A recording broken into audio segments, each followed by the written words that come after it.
নমস্কার বন্ধুরা, আপনাদের সবাইকে ময়না ভিলেজ ফুড থেকে স্বাগত জানাই। আজকে আমি বানাবো সম্পূর্ণ নিরামিষ একটি সবজির শুক্তো।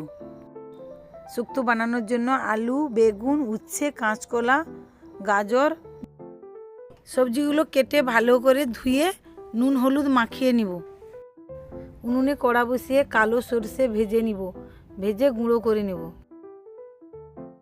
সরিষা গুঁড়ো করা হয়ে গেছে, তুলে নিব।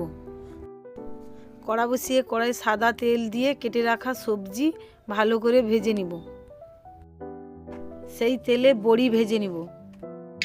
সেই তেলে ফোড়নে শুকনো লঙ্কা, 5 ফোড়ন, তেজপাতা দিয়ে দিব।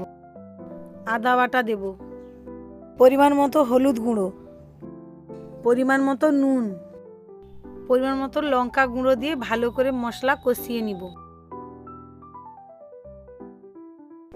চাল মগজ বাটা দিয়ে ভালো করে মশলা 2 থেকে 3 মিনিট কষিয়ে নিব। মশলা কষানো হয়ে গেছে, ভেজে রাখা সবজি দিয়ে দিব। সবজি কষানো হয়ে গেছে, ভেজে রাখা বড়ি দিয়ে জল দিয়ে দিব। 2 মিনিট ভালো করে ফুটিয়ে উপরে গুঁড়ো দুধ দিয়ে দিব। ভেজে রাখা বেগুন, উচ্ছে দিয়ে দিব। ঝোল হয়ে এসছে, ভেজে রাখা কালো সরষের গুঁড়ো দিয়ে নামিয়ে নিব। বন্ধুরা, ভিডিওটি যদি আপনাদের ভালো লেগে থাকে আমার চ্যানেলটিকে লাইক, কমেন্ট ও সাবস্ক্রাইব করুন।